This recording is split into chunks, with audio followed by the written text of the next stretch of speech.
Hello everyone, myself Ayush Srivastava from बैराउज learning academy. आज के इस वीडियो में हम सीखने वाले हैं चेक करना कि कोई नंबर पैलिंड्रोम है या नहीं। तो पैलिंड्रोम नंबर चेक करने के लिए आपको कुछ पॉइंट्स पहले से पता होने चाहिए। क्या है वो पॉइंट्स? सबसे पहला, पैलिंड्रोम नंबर होता क्या है। दूसरा, किसी नंबर को रिवर्स कैसे करते हैं। अगर आपको ये टॉपिक्स क्लियर हैं तो आप इजीली चेक कर पाएंगे कि नंबर पैलिंड्रोम है या नहीं। तो चलिए स्टार्ट करते हैं। सबसे पहले हम समझते हैं कि पैलिंड्रोम नंबर क्या होता है। अगर थ्योरेटिकल डेफिनेशन को सुने तो वो ये कहती है कि अगर कोई नंबर को आप रिवर्स ऑर्डर में देखें और सिंपल ऑर्डर में देखें और अगर वो सेम है तो वो एक पैलिंड्रोम नंबर है। फॉर एग्जाम्पल, अगर आप देखते हैं 1 2 3 4 को, तो 1 2 3 4 को अगर आप रिवर्स नंबर में देखेंगे तो वो आएगा 4 3 2 1।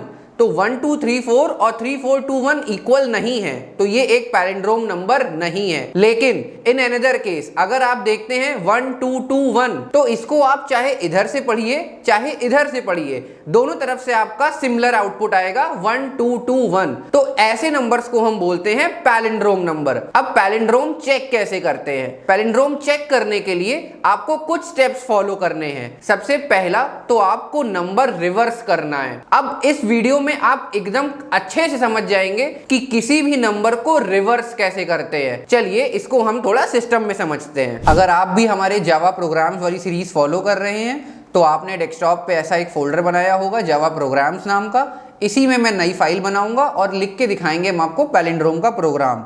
तो मैं VS कोड ओपन कर लेता हूं। ये रहा हमारा VS कोड और VS कोड से ही मैं नई फाइल बना लूंगा। खुल जा भाई, खुल गया। यहाँ आते हैं, ओपन फोल्डर किया, अपना फोल्डर ओपन करते हैं। हमारा फोल्डर था डेस्कटॉप पे। डेस्कटॉप पे आए, जावा प्रोग्राम्स, सेलेक्ट फोल्डर, और ये आ गया हमारा फोल्डर। लास्ट वीडियो में आपने देखा था सम ऑफ डिजिट्स का प्रोग्राम, तो ये वही ओपन है। लेकिन अब हमें सम ऑफ डिजिट्स नहीं, पैलिंड्रोम चेक करना है। तो मैं यहाँ नई फाइल बना लेता हूँ पैलिंड्रोम नाम की, palindrome.java। ठीक है, फाइल बन गई हमारी। शुरू करते हैं अपना प्रोग्राम लिखना। क्लास पैलिंड्रोम, फिर हम मेन मेथड डालते हैं अपना पब्लिक स्टैटिक वॉइड मेन। अब ये आप पे डिपेंड करता है कि आप यूजर से इनपुट लेके चेक करना चाह रहे हैं या प्रोग्राम में ही हार्डकोर एक सिर्फ नंबर चेक करना चाह रहे हैं कि वो पैलिंड्रोम है या नहीं। मैं यूजर से इनपुट लेके चेक करूंगा ताकि आप जितनी बार चाहें उतनी बार अलग आउटपुट दे सकें, आपको कोड में चेंज ना करना पड़े। तो अब यूजर से इनपुट लेने के लिए आपको पता है क्या करना पड़ता है? जी हाँ, सबसे पहले हमें इम्पोर्ट करना पड़ता है यूटिल पैकेज। तो मैं इम्पोर्ट करता हूँ, import java.util.*. तो हमने अपना यूटिल पैकेज इंपोर्ट कर लिया है। अब हम स्टार्ट करते हैं लॉजिक लिखना। अब मुझे यूजर से नंबर चाहिए, तो सबसे पहले मैं एक मैसेज प्रिंट करता हूँ system.out.println में कि enter a number. system.out.println enter a number. अब इस नंबर को आप एक वेरिएबल में स्टोर करेंगे, तो मैं वेरिएबल ले लेता हूँ num नाम का। int num is equals to, अब आपको स्कैनर का ऑब्जेक्ट चाहिए, तो सबसे पहले आप स्कैनर का ऑब्जेक्ट बनाएंगे। स्कैनर का ऑब्जेक्ट तो हमने बनाया ही नहीं था। Scanner sc is equals to new scanner,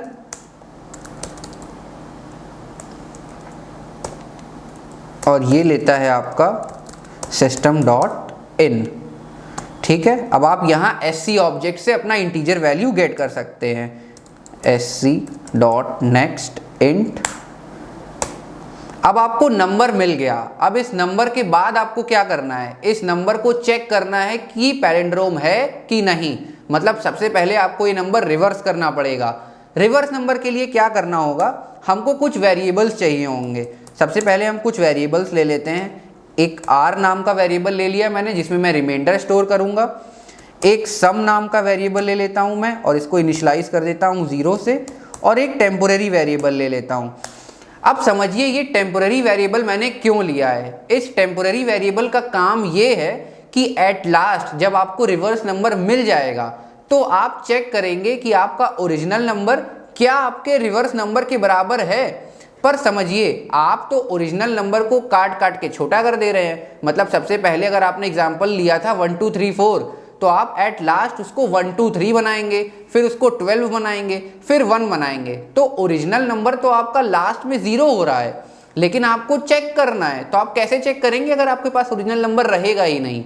तो ओरिजिनल नंबर को सेफ रखने के लिए मैंने एक वेरिएबल ले लिया है यहाँ टेम्प। इस टेम्प में मैं अपना नंबर सेफली रख दूंगा। तो मैं रख देता हूं, टेम्प की वैल्यू क्या होगी? हमारे नंबर के बराबर। आपने ये काम क्यों किया है ये समझिए, बहुत ही इंपॉर्टेंट कॉन्सेप्ट है, क्योंकि कई स्टूडेंट्स नहीं समझ पाते हैं कि सर टेम्पररी वेरिएबल लेने का क्या काम है।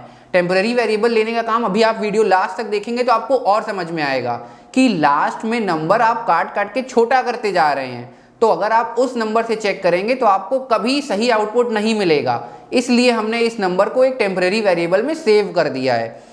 ठीक है, अब मैं स्टार्ट करता हूं अपने रिवर्स नंबर का लॉजिक लिखना। यहां आपको एक वाइल का लूप लेना पड़ेगा। क्यों? क्योंकि स्टार्टिंग में आपने देखा था कि आप सबसे पहले रिमाइंडर निकालेंगे। रिमाइंडर निकालने के बाद आपको एक सम नाम के वेरिएबल में अपना नंबर स्टोर करना है और फिर उस नंबर को 10 से डिवाइड करना है। लेकिन ये काम आपको सिर्फ एक बार तो करना नहीं है, ये काम आप तब तक करते रहेंगे जब तक आपका नंबर 0 ना हो जाए, तभी तो आपको रिवर्स नंबर मिलेगा। तो अगर किसी भी काम को कई बार करना है तो हम लूप्स का कॉन्सेप्ट यूज करते हैं। तो यहां मैंने वाइल लूप यूज कर लिया। अब मैंने क्या कहा, कंडीशन क्या होगी, तब तक ये काम करना है जब तक आपका नंबर 0 ना हो जाए। तो आप लिख सकते हैं कि n इज ग्रेटर देन 0, या आप दूसरी कंडीशन ये भी लिख सकते हैं कि n is not equal to 0। तो यहाँ हमारा n नहीं, हमने NUM लिया है, तो आप NUM ही लिख दीजिए। नंबर हमारा जब तक 0 से बड़ा है तब तक हम ये काम करेंगे। क्या करना है, सबसे पहले आपको रिमाइंडर चाहिए और हमने r लिखा है, तो r is equals to number modulo 10। अब इसमें आपको मिल जाएगा रिमाइंडर। इस लाइन से क्या आएगा, सबसे पहले स्टेप में आएगा 4, फिर नेक्स्ट स्टेप में आएगा 3, फिर 2, फिर 1। लेकिन कैसे आएगा, उसके लिए हमको कुछ लिखना भी तो पड़ेगा। बिल्कुल लिखना पड़ेगा। तो लिखते हैं sum is equals to sum into 10 plus r। अब इसको मैं ब्रैकेट में कर देता हूं ताकि पहले यही सॉल्व हो, और यहां सेमीकोलन। अगर ये लाइन आपको क्लियर नहीं हुई है तो आप वीडियो थोड़ा बैक करके फिर से समझिएगा कि मैंने स्टार्टिंग में क्या समझाया है। मैंने स्टार्टिंग में समझाया ये है कि अगर आप 4 के बाद 3 चाहते हैं और 4 प्लस 3 नहीं करना है, आपको 4 3 मिला के 43 करना है, तो ये कैसे होगा। इफ सपोज हमने सिर्फ लिख दिया होता सम प्लस r, तो आप याद करिए ये वो कॉन्सेप्ट हो जाएगा जब आपको सम ऑफ डिजिट्स चाहिए था। अगर आप सम को 0 से इनिशियलाइज कर रहे हैं और उसमें जो भी आ रहा है उसको स्टोर करते जा रहे हैं, तो ये आपका सम ऑफ डिजिट्स। ये देखिए, सम ऑफ डिजिट्स में आपने यही लॉजिक लिखा था कि आप simply sum is equals to sum plus remainder कर रहे थे। तो यहाँ आपका कॉन्सेप्ट ये नहीं है, यहाँ आपको चेक करना है कि नंबर रिवर्स हो रहा है या नहीं, और फिर रिवर्स नंबर क्या ओरिजिनल के बराबर है या नहीं। तो यहाँ आपका लगेगा ये लॉजिक कि आपको 4 के बाद जो 3 आया है, इसको 4 प्लस 3 7 नहीं करना है, इसको 4 3 43 करना है। तो ये कैसे होगा, ये होगा ऐसे ही कि जो भी सम की वैल्यू है उसको हम 10 से मल्टीप्लाई करेंगे, फिर उसमें अपना आप ऐड करेंगे जो भी रिमाइंडर आ रहा है। और लास्ट स्टेप होगा हमारा क्या, कि हम अपने नंबर को 10 से डिवाइड कर देंगे। अब इसको अगर ड्राई रन में आप समझिए तो सबसे पहले क्या होगा, यहां मैं कमेंट आउट करके लिखता हूं। सबसे पहले आपको आउटपुट मिलेगा 4, ठीक है, रिमाइंडर आपका आया 4, ठीक है, रिमाइंडर 4 आ गया। अब सम इज इक्वल्स टू आपने लिखा है सम इंटू 10 प्लस रिमाइंडर, और सम है आपका 0, तो 0 इंटू 10 हो गया आपका 0, और प्लस रिमाइंडर, मतलब यहाँ आपको पहली वैल्यू मिलेगी सम की 4, और नंबर आपका कितना हो गया, नंबर को आपने 10 से डिवाइड कर दिया। 10 से डिवाइड करने पे आपको पता है क्वोशिएंट मिलेगा, तो क्वोशिएंट में क्या आ जाएगा 1 2 3 4 अगर आपने दिया है और 10 से डिवाइड किया तो आपको क्वोशिएंट मिलेगा 1 2 3। फिर नेक्स्ट स्टेप में चलते हैं, फिर नेक्स्ट स्टेप में आपको यहाँ क्या मिलेगा, 4 के बाद 3, और इधर आपका हो जाएगा 3 मिला। तो अब 3 को क्या करना है, 4 इंटू 10 मतलब 40 प्लस 3, तो ये आपका बन जाएगा 43। तो यहाँ आपको इस स्टेप में अब ये हो जाएगा 4 3 43, और आपका नंबर क्या हो जाएगा, नंबर हो जाएगा आपका अब 12। फिर ऐसे ही ये लूप चलेगा और यहाँ आपको अब मिलेगा 2, फिर आपका यहाँ नंबर हो जाएगा 4 3 2 और यहाँ आपका नंबर हो जाएगा 1। फिर एक लास्ट टाइम आपका लूप चला और लास्ट टाइम आपके लूप में आएगी वैल्यू 1 और यहाँ आपको मिल जाएगा 4 3 2 1, मतलब रिवर्स नंबर आपका स्टोर हो गया एक सम नाम के वेरिएबल में और यहाँ अब आपको वैल्यू 0 मिल जाएगी। तो फिर ये लूप नहीं चलेगा। अब एट लास्ट आपको रिवर्स नंबर तो मिल गया, मतलब आपका अगर आपको एक प्रोग्राम लिखना था कि सिंपली नंबर को रिवर्स कर दो तो आपको रिवर्स नंबर तो मिल गया, लेकिन अब क्या करना है? अब करना ये है कि रिवर्स नंबर को चेक करना है कि क्या वो पैलिंड्रोम है या नहीं। तो उसके लिए एक कंडीशन लगेगी इफ, और कंडीशन में क्या लिखेंगे? अगर आपने कहीं गलती से लिख दिया नम इक्वल सम तो आपका प्रोग्राम यही हो गया गलत। क्यों? क्योंकि नंबर की वैल्यू तो एट लास्ट 0 हो जा रही है और आप चेक करेंगे कि नम की वैल्यू क्या सम के बराबर है, तो ये तो हमेशा बोलेगा नहीं है नहीं है नहीं है, तो आपको आउटपुट मिलेगा not a palindrome not a palindrome. तो आप यहाँ नम से नहीं चेक करेंगे। इसी दिन को ना देखने के लिए हमने एक वेरिएबल लिया था टेम्प, तो यहाँ वैल्यू टेम्प के बराबर चेक होगी क्योंकि टेम्प तो हमारा सेव रखा हुआ है ना, अपना ओरिजिनल नंबर हमने टेम्परेरी वेरिएबल में स्टोर कर रखा है तो ये तो सेफली रखा है, तो आप टेम्प के बराबर चेक कर लीजिए और यहाँ आप लिख दीजिए system.out.println। यहाँ हमने लिख दिया कि पैलिंड्रोम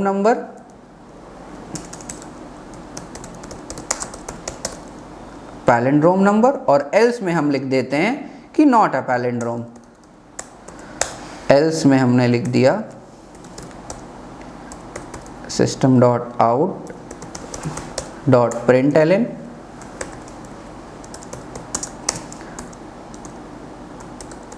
नॉट अ पैलिंड्रोम। इसको रन करके चेक कर लेते हैं। अब फिर वही बात, मैं अपना प्रोग्राम आपको कमांड प्रॉम्प्ट के थ्रू रन करके दिखाऊंगा क्योंकि VS कोड में तो सिंबल है, आप यहाँ आपने रन किया आपका प्रोग्राम रन हो जाता है, लेकिन आपको आना चाहिए कि जावा का प्रोग्राम कंपाइल कैसे होता है और रन कैसे होता है। तो मैं कमांड प्रॉम्प्ट ओपन करता हूँ। अब आपको पता है ये बात मैंने कई बार आपको बताई भी है कि जिस भी फोल्डर में आप काम कर रहे हैं अगर उसी फोल्डर में आके आप डायरेक्ट CMD ओपन करते हैं तो ये आपका उसी फोल्डर से ओपन करके देता है आपको। नहीं तो अगर आपने नॉर्मली CMD ओपन कर लिया तो फिर आपको उस फोल्डर में आना पड़ेगा क्योंकि उसको चाहिए एग्जैक्ट पाथ कि आपकी फाइल रखी कहाँ है। तो ये देखिए डेस्कटॉप पे मेरा जावा प्रोग्राम्स अपने आप ओपन हुआ है, तो यहाँ मैंने लिख दिया जावा सी। कंपाइल करने के लिए आप लिखते हैं जावा सी और palindrome.java। कंपाइल हो रहा है हमारा प्रोग्राम। कंपाइलेशन सक्सेसफुल नहीं हुई है, सिस्टम की स्पेलिंग में S गायब हो गया है, तो हम वो सही कर लेते हैं, छोटी सी मिस्टेक है। सिस्टम हो गया, ठीक है। अब हम अपना प्रोग्राम वापस कंपाइल करते हैं और अब हमारा प्रोग्राम सक्सेसफुली कंपाइल हो जाएगा। कंपाइल हो जा, कंपाइलेशन सक्सेसफुल। अब इसको हम रन करते हैं, जावा पैलिंड्रोम EE, ठीक है। Enter a number, exception in thread main. शायद मैंने कोई नंबर एंटर नहीं किया इसलिए ऐसा हो गया। ओके, तो यहाँ हमारे मेन थ्रेड में कोई एक्सेप्शन आ रही है, देखते हैं क्या एक्सेप्शन है वो। ओके, यहाँ मैंने लिया है एंटर नंबर स्कैनर SC। तो यहाँ हमारी है ये एक्सेप्शन कि system.in आप कभी भी ब्रैकेट्स में नहीं रखते हैं, तो इसको भी मैं सॉल्व कर देता हूँ। system.in, अब हमारा प्रोग्राम सक्सेसफुली कंपाइल होना चाहिए। मैं स्क्रीन क्लियर कर देता हूँ पहले और हम वापस से अपना प्रोग्राम कंपाइल और रन करते हैं। जावा सी पैलिंड्रोम जी, कंपाइलेशन सक्सेसफुल और ये हमारा प्रोग्राम अब रन भी करेगा। Enter a number. अब मैं सपोज करिए सबसे पहले चेक करता हूँ एक पैलिंड्रोम नंबर नहीं देके, तो मैंने दे दिया 1 2 3 4। देखिए नॉट अ पैलिंड्रोम। मैं दोबारा से प्रोग्राम चलाता हूँ, एक फिर से नंबर देता हूँ 1 2 2 1। अब इसे आप रिवर्स नंबर में पढ़ेंगे तो भी 1 2 2 1 आएगा। तो अब इस पे चेक करते हैं, तो पैलिंड्रोम नंबर। आप जितनी बार चाहें इसे ट्राई कर सकते हैं, आप कुछ भी देते रहिए। अब ये पैलिंड्रोम नंबर नहीं है तो नॉट अ पैलिंड्रोम। फिर से मैंने एक नंबर दे दिया, सपोज मैंने 1 1 1 1 ही दे दिया, तो पैलिंड्रोम नंबर। तो ये रहा तो आज के वीडियो में बस इतना ही। हमने सीखा नंबर रिवर्स कैसे करते हैं और पैलिंड्रोम चेक कैसे करते हैं। अब आज के वीडियो में आपने सीखा है सिर्फ एक इंटीजर वैल्यू पे पैलिंड्रोम चेक करना। नेक्स्ट वीडियो में आप सीख रहे होंगे स्ट्रिंग कैसे चेक करते हैं कि पैलिंड्रोम है कि नहीं। फॉर एग्जाम्पल आपने लिया कोई स्ट्रिंग वैल्यू और उसे आपको चेक करना है, जैसे मलयालम। अब मलयालम आप फॉरवर्ड पढ़िए चाहे बैकवर्ड, ये दोनों मलयालम ही आएगा। तो नेक्स्ट वीडियो में हम सीख रहे होंगे कि स्ट्रिंग वैल्यूज कैसे चेक करते हैं कि वो पैलिंड्रोम है कि नहीं। अगर आपको वीडियो अच्छी लगी हो और आपने ये कॉन्सेप्ट सीख लिया हो तो वीडियो को लाइक करें, शेयर करें, और अगर कोई भी डाउट हो या किसी स्टेप पे आपको क्लियर नहीं हुई है कोई चीजें तो आप कमेंट करिए, हम बिल्कुल आपको वो कॉन्सेप्ट क्लियर करेंगे। इस वीडियो का सोर्स कोड आपको मिल जाएगा डिस्क्रिप्शन में। डिस्क्रिप्शन में एक ड्राइव की लिंक है, आपको अगर सोर्स कोड चाहिए तो आप वहां से सोर्स कोड भी ले सकते हैं।